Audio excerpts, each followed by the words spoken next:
भारत में लोग बड़े खुश हैं क्योंकि मोदी जी के और डोनाल्ड ट्रंप के रिश्ते बहुत अच्छे हैं। बांग्लादेश के फॉरेन मिनिस्टर को किसके पास आना पड़ा?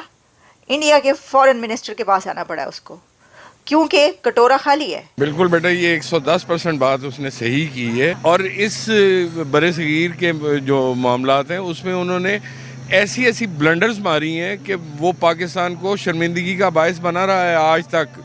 पीएम मोदी की और साथ साथ ट्रम्प साहब की पाकिस्तान में बहुत कंसर्न शो किया जा रहा है, इसलिए कि सबको यही लग रहा है कि पीएम मोदी जो है वो पाकिस्तान की कुछ ना कुछ शिकायत लेके पहुंचे हैं। 26/11 की भी बात हुई है और साथ साथ जो मिलिट्री के ऊपर आप लोग बात कर रहे हैं, डिस्कशन कर रहे हैं टेक्नोलॉजी, मिलिट्री टेक्नोलॉजी को लेकर, उस पर भी पाकिस्तान के जो फॉरेन ऑफिस है उसकी तरफ से स्टेटमेंट्स आ रही हैं। डोनाल्ड ट्रंप के आने से भारत में तो काफी राहत आई है और भारत में लोग बड़े खुश हैं क्योंकि मोदी जी के और डोनाल्ड ट्रंप के रिश्ते बहुत अच्छे हैं, पर्सनल केमिस्ट्री बहुत अच्छी है। अगर आप नई देखें जो अमेरिकन एडमिनिस्ट्रेशन है उसमें जो भी टॉप अपॉइंटमेंट्स हैं, Marco Rubio, Mike Waltz national security adviser, Tulsi Gabbard head of intelligence और कैश पटेल एफबीआई के हेड वगैरह वगैरह, जो डिफेंस सेक्रेटरी भी हैं वो भी एंटी चाइना और प्रो इंडिया है। ठीक है, तो हमको तो काफी उम्मीद है कि फर्क पड़ेगा रिश्तों में। और चौथे लीडर हैं जिनको इनवाइट किया है डोनाल्ड ट्रंप ने और उसके चलते जो बातचीत हुई है बहुत अच्छी गई है, बहुत अच्छी गई है, बड़ा फ्रैंकली बात हुई है। लेकिन सर, जाते ही मोदी जी ने हमारी तो शिकायत लगा दी डोनाल्ड ट्रंप साहब से, और 26/11 के जो लोग हैं या जो भी मुजरिम हैं या जो रिस्पॉन्सिबल हैं उनको कहा है कि जी हवाले किया जाए। और अगर टेररिज्म ऐसी होगी तो उसको डिटर करने के लिए then deterrent action has to be taken, कि जिन्होंने इतना बड़ा एक मास कैजुअल्टी अटैक प्लान किया, तहव्वुर राणा साहब मुंबई में आए थे, हमारे 5 स्टार होटलों में लए, पूरी रेकी करी और डेविड कोलमैन हेडली के साथ मिलकर, दाऊद हेडली के साथ मिलकर उन्होंने वो यहाँ से क्या कहते हैं वो मौली के सेक्रेट थ्रेड रह गए और वहां दिए कि ताकि साहब लगे ये तो हिंदू एक्सट्रीमिस्ट का काम है। मतलब सोने पे सुहागा, एक तो आप करो फिर ऊपर से ब्लेम भारत के एक तबके के ऊपर लगाओ कि साहब ये तो इनका काम है। अगर अजमल अमीर कासब जिंदा ना पकड़ा गया होता तो प्रूव करना बड़ा मुश्किल हो जाता, लेकिन वो पकड़ा गया। डेविड कोलमैन हेडली को अमेरिकन ने दबोच लिया क्योंकि उनके भी तो 5 सिटीजन मारे गए। बांग्लादेश के फॉरेन मिनिस्टर ने इंडिया के external affairs minister doctor Jaishankar से ये रिक्वेस्ट की कि सार्क को रिवाइव किया जाए। सिर्फ यही नहीं, अगर आप ये सुनकर हैरान हो रही हैं तो अभी आपकी हैरानी और भी बढ़ जाएगी, क्योंकि आगे से जवाब ना में दिया गया। डॉक्टर जयशंकर ने कैटेगोरिकली रिजेक्ट कर दी उनकी ये रिक्वेस्ट और उनको ये कहा कि ऐसा कुछ नहीं होने जा रहा, सार्क को रिवाइव नहीं किया जा सकता, वो सार्क को रिवाइव नहीं करेंगे, यानी इंडिया सार्क को रिवाइव नहीं करेगा। हम ये समझें कि अब बांग्लादेश में कौन सी गवर्नमेंट बनेगी, क्या मोहम्मद यूनुस बांग्लादेश में रहेंगे या उनकी जगह कोई और आएगा? बांग्लादेश में जो हिंदुओं के साथ वहाँ पर हुआ है उसका कैसे बदला लिया जाएगा? भारत क्या उसका बदला लेगा अगर उसके हाथ में बांग्लादेश का मामला आता है? अच्छा, इसके अंदर आप ये भी देखें, एक और चीज़ है यार, भारत बदला तो नहीं लेगा, ये कभी ऐसा हुआ नहीं, ऐसी कोई बात भारत की तरफ से नज़र नहीं आती। लेकिन इसके अंदर एक और बहुत अहम बात यह है कि बांग्लादेश में जब ये सब हुआ तो उसके बाद पाकिस्तान और बांग्लादेश के ताल्लुकात बड़े अच्छे हो गए।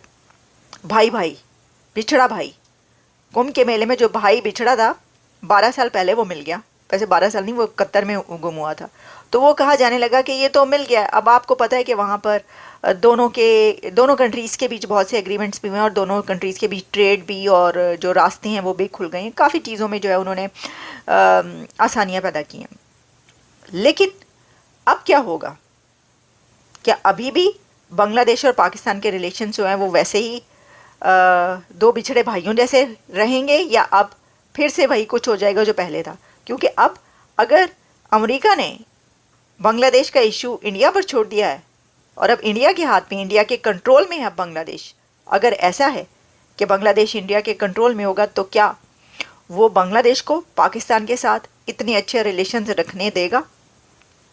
देखिए उसके लिए ये है ना कि क्या मोहम्मद यूनुस की हुकूमत ख़त्म होगी और हसीना की हुकूमत दोबारा आएगी, ये सब चीज़ें ये बड़ी अभी हम फौरी तौर पर ये नहीं कह सकते कि ये सब हो जाएगा, लेकिन इसमें अभी देखना पड़ेगा कि ये मामला कैसे आगे बढ़ते हैं। अच्छा, मैं देख रही थी कि बहुत सारे लोग इसको ऐसे भी कह रहे हैं जैसे कि माइकल कुगलमैन, उन्होंने वो इंटरव्यू किया जो कि पहले फॉर्मर अमेरिकन डिप्लोमेट बांग्लादेश में ढाका में थे, नाम एग्जैक्टली मुझे उनका नाम याद नहीं आ रहा।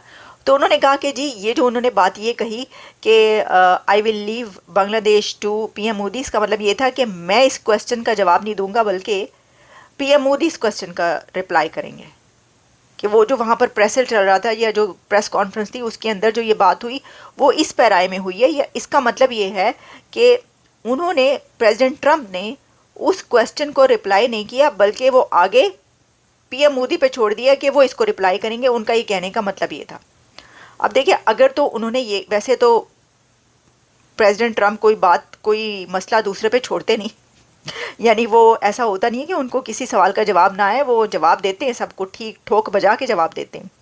और ये तो कोई ऐसा वो बात नहीं थी। और साथ में अगर उन्होंने, देखे ना इसके अंदर एक और बात है, अगर ऐसी बात है तो फिर उन्होंने अगले जो उस सवाल का एक हिस्सा था उसका जवाब तो दे दिया कि नहीं, डीप स्टेट की कोई इन्वॉल्वमेंट नहीं है, ऐसी कोई बात नहीं, नो। तो फिर वो इसका भी जवाब दे सकते थे बांग्लादेश के इशू का। उनका ये कहना कि पीएम मोदी पे छोड़ता हूँ, वो सवाल का जवाब, मेरा ख्याल है कि शायद ऐसा ना हो। इसकी वजह ये कि वो तो फिर उसके बाद उस इशू पे कोई तो आगे बात करते। अगर सिर्फ सवाल की बात होती तो फिर वो कुछ और बोलते उसके ऊपर, लेकिन वो उसके ऊपर कुछ और भी नहीं बोले। और वैसे इसको इसी तरह लिया जा रहा है कि उन्होंने ये कहा है कि ये प्राइम मिनिस्टर नरेंद्र मोदी जो है या इंडिया ये हल कर लेगा। अच्छा, एनीवेज जो भी है, लेकिन हम ये देख रहे हैं कि देखें उसके बाद हुआ क्या कि बांग्लादेश के फॉरेन मिनिस्टर को किसके पास आना पड़ा, इंडिया के फॉरेन मिनिस्टर के पास आना पड़ा उसको, क्योंकि कटोरा खाली है, भीख मांगने का जो सिलसिला है वो जारी है। अब मसला ये है कि जिस कंट्री के पास हाथ में कटोरा होगा वो ऐसे कंट्री के पास ही जाएगा कि भाई ये भी रिवाइव कर दो, भाई ये भी रिवाइव कर दो, इकोनॉमी भी रिवाइव कर दो। तो भाई आपकी अगर वो ज़िंदगी बहाल कर दें, रिवाइव कर दें आपकी लाइफ, तो आप जो उनके साथ कर रहे हैं तो वो ऐसा क्यों करेंगे, ये भी तो सोचने की बात है। अब मसला ये कि ये जो बात कही जा रही थी ना कि बांग्लादेश का जो टिल्ट है अगर वो पाकिस्तान की तरफ हो रहा है, तो प्रॉब्लम ये है कि इकनॉमिकली पाकिस्तान उसको सपोर्ट नहीं कर सकता, क्योंकि पाकिस्तान खुद आईएमएफ के पास है।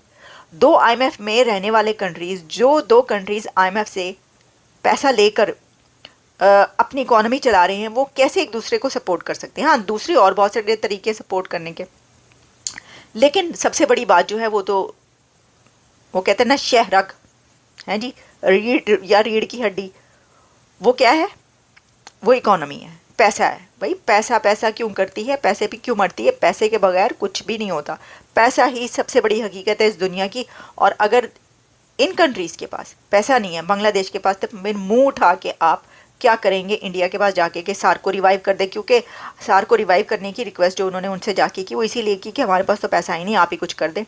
तो उन्होंने जो है वो, इंडिया ने साफ जवाब दे दिया कि कुछ सार्क को जो है हम रिवाइव नहीं कर रहे। वो क्यों करेंगे, वो अपनी जो इंटरेस्ट है उनका, देखिए ना, अगर ताल्लुकात अच्छे रहते मोहम्मद यूनुस के हुकूमत के भारत के साथ, फिर तो ऐसा हो सकता था। उनके साथ तो उनके ताल्लुकात जो हैं वो बहुत ही ख़राब हो चुके हैं।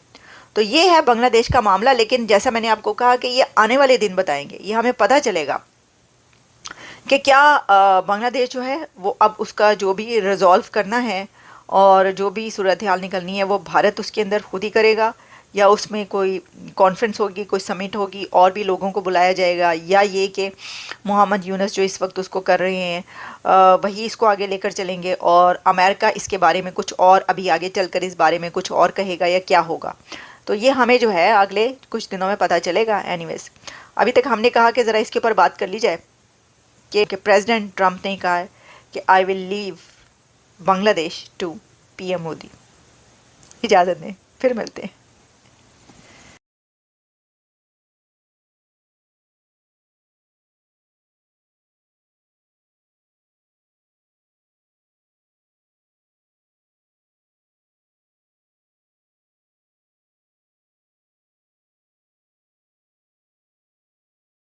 जब से अमेरिकी राष्ट्रपति डोनाल्ड ट्रंप ने प्राइम मिनिस्टर मोदी से ये कहा है कि बांग्लादेश को जैसे भी हैंडल करना है वो प्राइम मिनिस्टर मोदी कर सकते हैं।